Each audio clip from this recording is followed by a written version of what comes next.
Breaking news. Casey Anthony, the mother who was suspected of offing her 2-year-old daughter, is now a TikTok influencer. People everywhere are asking, who will stop this madness? I am a legal advocate.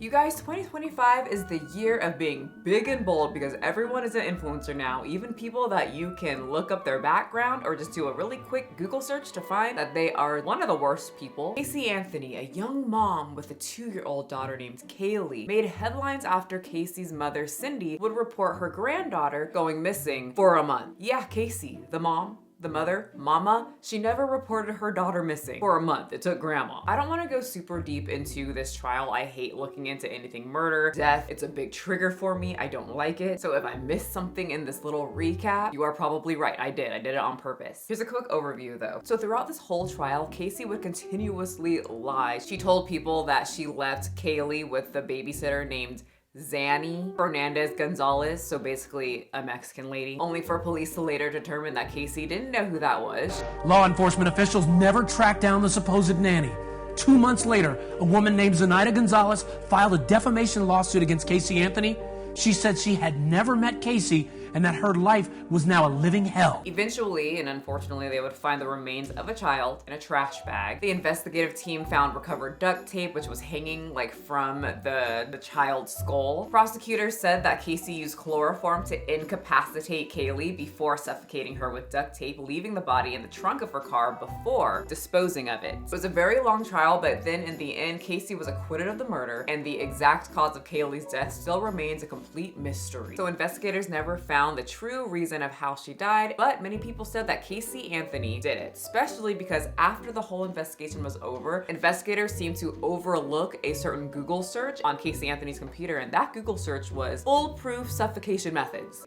So there's all that. This trial was known as the social media case of the century, as it had many people very angry at Casey Anthony and confused as to how all the judges, the investigators, the police, nobody could find out who killed Kaylee. And the way that Casey was lying through the whole trial, people already made up their minds and said it's definitely her. Through the years, Casey remained in the shadows, kind of lurking until she started popping up in random places. People would take pictures of her, and then she finally did a documentary called Casey Anthony, Where the Truth Lies. Why were you lying to the cops? I was doing what I was told. It's really that simple. I was doing what I was told. Where pretty much everyone determined that she was still a liar, even though she really tried hard to pin it on her father. I can see him standing there with her in his arms and hand her to me and telling me that it's my fault. And many watched the documentary and said, yeah, horrible father. We still think you did it, Casey. And now she's an influencer on TikTok. Gypsy Rose walked so Casey Anthony could run. Casey Anthony official. She's got that black and white picture and already 17,000 followers. I love that 17,000 people are following her. Legal advocate / official TikTok of Casey Anthony. So she's got 3 posts on there, but 1 video where she's talking, and she starts off this 3-minute video, already very annoying. She was a pro at getting away with getting rid of her daughter, allegedly in my opinion, of course. But she's really not good at editing the awkward silences out where she fixes her hair before she starts talking and mutters a little bit. I sweat to death. Okay. So I don't even know, what did she even say there?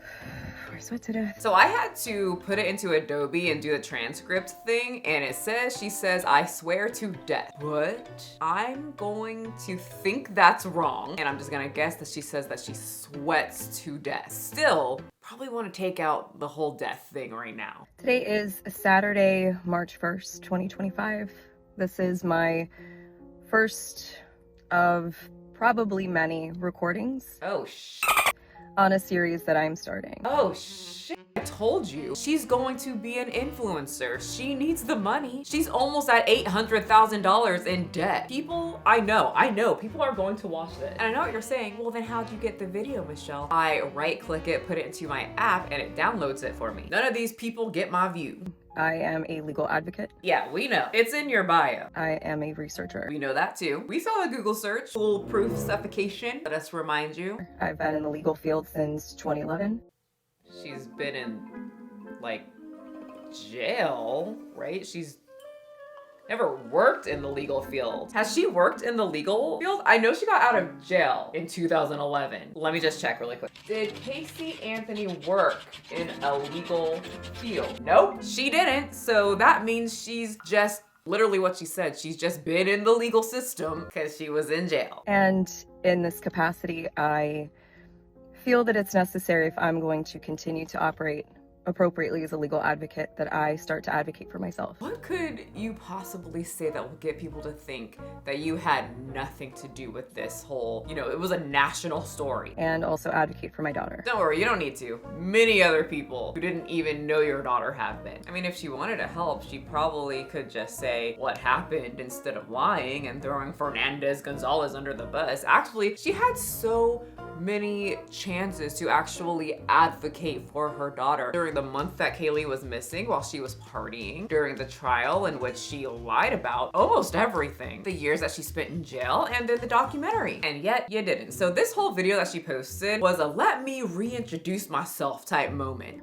For those of you who don't know, my name is Casey Anthony. Casey Anthony is one of those names that most people just know, at least in America. So she really doesn't need to reintroduce herself to anyone. People just know her name, and if they don't know her name, they know her face. So this reintroduction is very goofy. I'm very surprised that she just didn't play into this goofiness, take her little finger, turn on a backtrack, and start rapping about the new Casey Anthony. I mean, we all saw how it went for Gypsy Rose, and people liked Gypsy when she came to TikTok. She was the queen of TikTok for like 5 days. Absolutely no one likes Casey Anthony, except for the odd men that want to have sex with her and look at her titties. Casey Anthony offered $500,000 to pose nude in Hustler. The PORN publisher said he will also give Anthony 10% of any profits from the sales of her issue. Once said men have been approaching him on his book tour, asking for Hustler to make an offer to Anthony. The Florida woman was acquitted this month of killing her 2-year-old daughter, Kaylee. Playboy founder Hugh Hefner said he's also received several requests to make Anthony an offer, but he has refused. So the old horny Skeletor bastard did have a little bit of morale in his little body.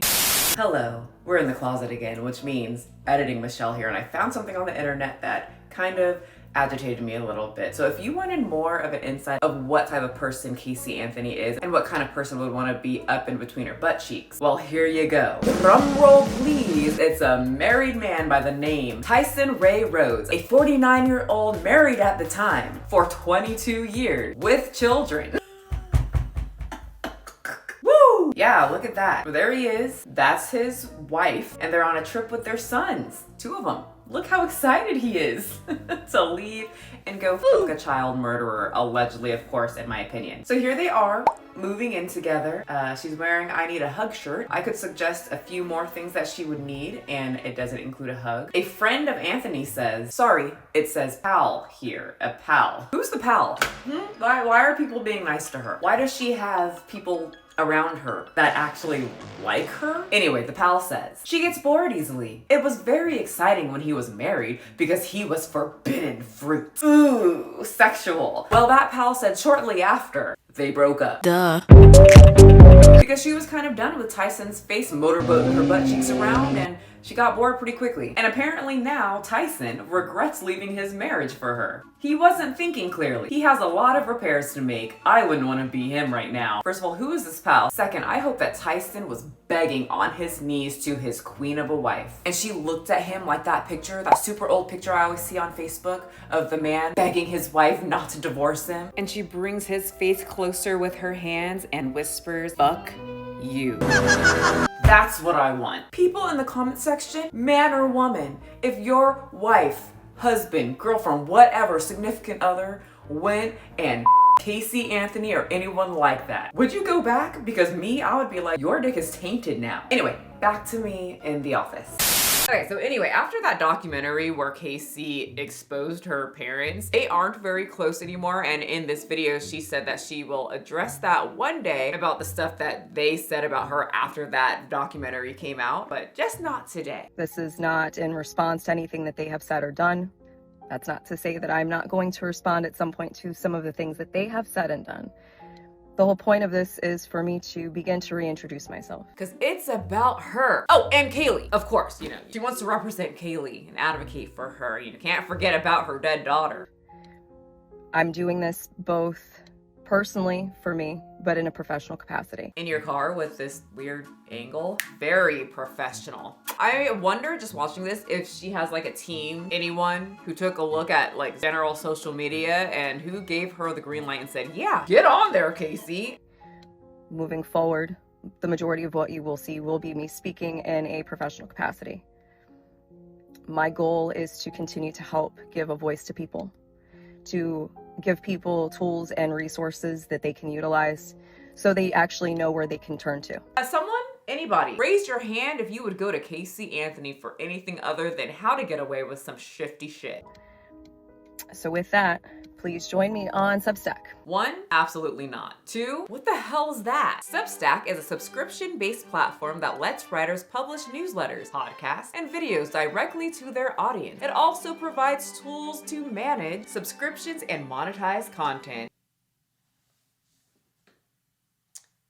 So let me reintroduce that absolutely not with a hell no. You bitch, you post this content for free so you can advocate for your dead daughter. I demand it. And I usually don't demand anyone to do anything, but I demand this. If you have questions, I will set up an email address where we can correspond directly. Yeah, no one gave this full advice. You're gonna get a lot of feet pics. Hey girlie, sup? Feet pics now. Saw you on TV. Just a mom like you who might or might not have had her daughter missing for about a month or 2 now. Hey. And need a little bit of advice. Hey. So, feet pics. Hey. Looking forward to talk to you, queen. You mid-ass. Up until this point, that has never happened. And it's only going to be on a limited basis regarding legal issues, legal matters. So then people can ask you about the death of your daughter. One of the main reasons that I'm doing this, there are people close to me who have been targeted and attacked recently. There are also people close to me who have had some recent things occur. And when necessary, people needed to step up, myself included. What? That was the most vague paragraph I have ever heard in my life. I hope this whole thing is better written or constructed and planned out on the platform of Substack, where people will pay a subscription to listen to this, because this is just all over the place. Sometimes a script can be very helpful, especially when it's a very sensitive topic like this. So, as a proponent for the LGBTQ community. Oh God, she tried it. How can I get a group on my side? I know, gays! I love the gays, I stand for you. LGBT. What is she gonna do next? Bring up women's rights? For our legal community, women's rights. She gonna say black people next? I feel that it's important that I use this platform that was thrust upon me. Okay. Weird way to say that. Sounds sexual. No one thrusted this upon you. She made this profile with her creepy little hands while looking down at a screen, that deer in headlights looking face. Got in your car, made this weird camera angle, and talked about how you sweat to death, and now, well, we're here. With that, these aren't going to be perfect. We know. They're not going to be edited. Lazy. It's just pure laziness. I love when people like this say it's gonna be raw, it's gonna be real. It just means they don't feel like editing because they don't feel that it's just worth their time. And if you're an influencer or someone who wants to be an influencer in the future watching this and you don't, take time to script out your videos or at least edit them, totally chill. I know podcasts are a lot more popular and way easier. I get it. I just don't like it. I personally think there's so much more value, in my opinion, and that's what I tend to watch when people actually put work into what they're putting out and at least try to give people all the facts. I know that we as influencers, we will fuck up and we can't get it all in, but I really, really love the people that at least try to put work into the work that they're putting out to us. Does that make any sense? Like, I can tell when someone just throws up a video, and in her case, just throwing up lazy content like this where she's real and raw when she never has been in her life been real and raw since she's been in the public eye. She could at least put in the effort to edit it. Well, actually, no, don't do that. Because then, if she isn't real and raw, the TikTok detectives will not be able to pick apart. Yeah, never mind, don't edit that. Stay real and raw, because you are going to get caught. I can feel it.